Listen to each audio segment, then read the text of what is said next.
Selama ini, kita hanya mengenal Wong Fei Hong, atau Wong Fei Hung, sebagai jagoan kungfu dalam film-film Cina.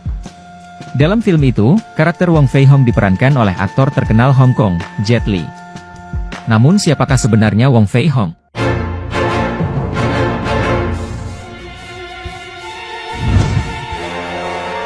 Hanya berselang 20 tahun setelah Nabi Muhammad wafat, umat Islam tiba di Uighur Xinjiang. Kaisar Tang menawarkan perdamaian yang ditandai dengan diterimanya utusan sahabat Nabi, Sa'ad bin Abi Waqqas di pusat kerajaan Cina. Uighur bergabung ke dalam Daulah Islamiyah di masa kekhalifahan Utsman bin Affan. Dari Uighur inilah, teknologi kertas berpindah dari Cina ke negeri-negeri Muslim, sehingga dimulailah penyusunan Mushaf Quran Utsmani.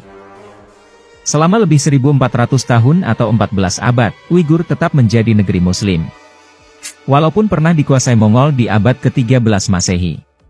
Bahkan di era imperialis Eropa menjajah Cina, para jagoan bela diri kungfu Uighur Xinjiang ikut terlibat dalam perlawanan mengusir penjajah Eropa, salah satunya dalam tragedi The Boxer, di mana banyak jagoan kungfu Uighur menghabisi tentara gabungan Inggris Eropa di kota-kota Cina tahun 1900-an.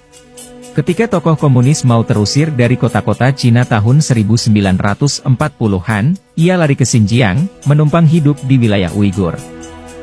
Namun kini, pemerintah komunis berbalik menghabisi semua simbol Islam dari negeri Cina. Sejarah terkait Islam di Cina, sudah banyak yang dihapus. Yang tersisa dan sudah banyak diketahui, adalah legenda Cheng Ho. Karena para kaisar dinasti Ming di abad ke-15 Masehi, didominasi oleh gubernur dan jenderal. Kemudian saat revolusi Cina oleh Sun Yat-sen tahun 1910, masih ada tersisa jenderal Cina yang beragama Islam.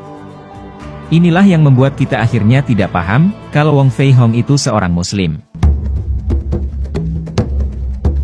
Wong Fei Hong adalah seorang ulama, ahli pengobatan, dan ahli bela diri legendaris yang namanya ditetapkan sebagai pahlawan nasional Cina oleh pemerintah Cina. Namun pemerintah Cina sering berupaya mengaburkan jati diri Wong Fei Hong sebagai seorang Muslim, demi menjaga supremasi kekuasaan komunis di Cina. Wong Fei Hong dilahirkan pada tahun 1847 di Guangdong, atau Guangdong, dari keluarga Muslim yang taat. Nama Fei pada Wong Fei Hong merupakan dialek Kanton untuk menyebut nama Arab, Faiz. Sementara nama Hong juga merupakan dialek Kanton untuk menyebut nama Arab, Hussein. Jadi, bila dibahasa Arabkan, namanya ialah Faisal Hussein Wong. Ayahnya, Wong Kaing adalah seorang ulama, dan tabib ahli ilmu pengobatan tradisional, serta ahli bela diri tradisional Tiongkok, Wushu ataupun Kungfu. Ayahnya memiliki sebuah klinik pengobatan bernama Po Chi Lam di Kanton, ibu kota Guangdong.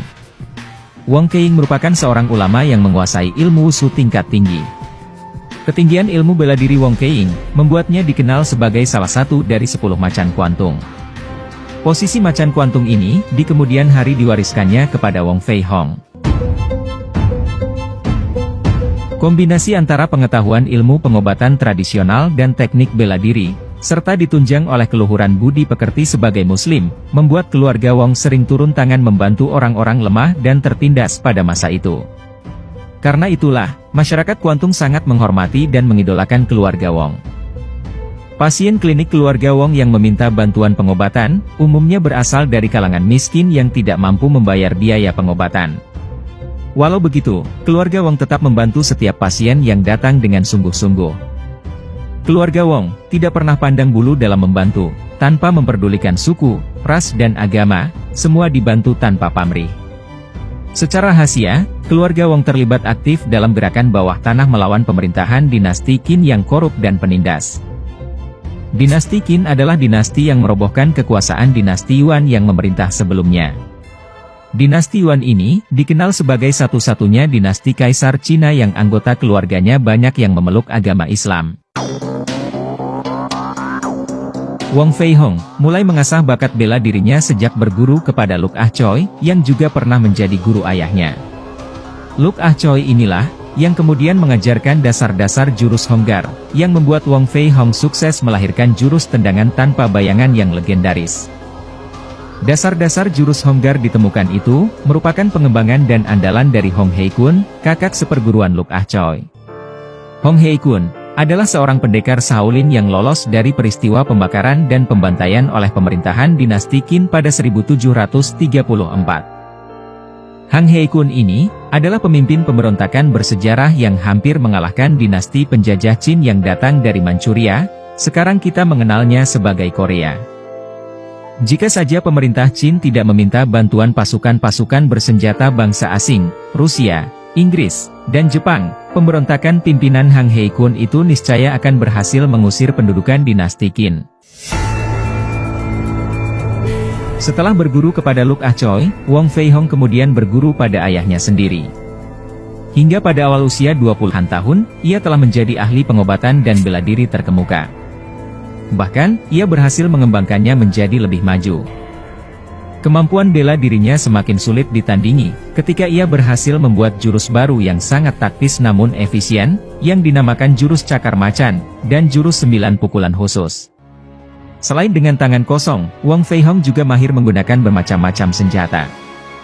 Masyarakat Kanton pernah menyaksikan langsung dengan mata kepala mereka sendiri, bagaimana ia seorang diri dengan hanya memegang tongkat, berhasil menghajar lebih dari 30 orang jagoan pelabuhan berbadan kekar dan kejam di Kanton yang mengeroyoknya, karena ia membela rakyat miskin yang akan mereka peras. Dalam kehidupan keluarga, Tuhan banyak mengujinya dengan berbagai cobaan. Seorang anaknya terbunuh dalam suatu insiden perkelahian dengan mafia Kanton. Wong Fei Hong 3 kali menikah, karena istri-istrinya meninggal dalam usia pendek. Setelah istri ketiganya wafat, Wong Fei Hong memutuskan untuk hidup sendiri, sampai kemudian ia bertemu dengan Mok Guailan, seorang perempuan muda yang kebetulan juga ahli bela diri. Mok Guailan turut mengajar bela diri, pada kelas khusus perempuan di perguruan suaminya. Mok Guailan ini, kemudian menjadi pasangan hidupnya hingga akhir hayat.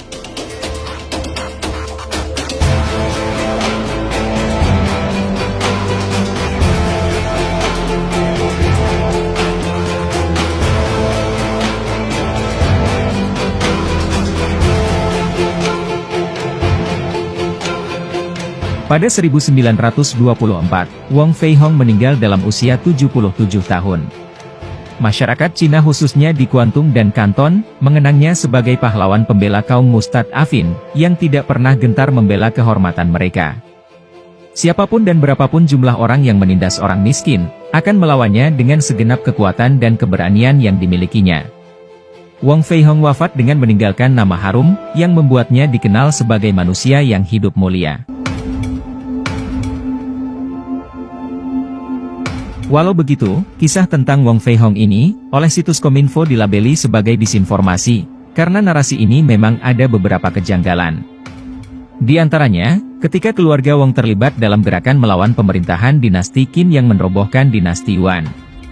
Padahal, dinasti Qin berkuasa tahun 221 sampai 206 sebelum Masehi, sedangkan dinasti Yuan berkuasa tahun 1279 sampai 1368, ini kesalahan kronologi yang fatal. Saya rasa, ini hanya kesalahan penulisan. Kemungkinan, yang dimaksud adalah dinasti Ming, yang berkuasa tahun 1368 sampai 1644 Masehi. Karena dalam sejarah, dinasti Ming inilah, yang meruntuhkan dinasti Yuan dengan pemberontakan petani. Dan yang dimaksud keluarga Wong, kemungkinan adalah kakek buyutnya. Karena, Wong Fei Hong sendiri, belum lahir di masa itu. Lalu, penerapan kata Faisal menjadi Fei menurut aturan sistem bahasa Mandarin, katanya tidak memungkinkan hal itu bisa terjadi. Kemudian, Museum di Foshan, tidak menyebutkan bahwa Wong Fei Hong adalah seorang Muslim, demikian pula catatan biografinya. Ini saya tidak tahu, apakah sebelumnya ada tapi dihapus, atau mereka tidak beragama apapun, makanya tidak ditulis. Bahkan menurut catatan, salah satu murid Wong yang bernama Lam Sai Wing, yang kalau dalam film digambarkan sebagai sosok yang gemuk, adalah seorang tukang daging babi yang sering mengantarkan daging babi untuk gurunya. Namun, saya sendiri tidak tahu kebenaran versi film itu, silakan didiskusikan di kolom komentar.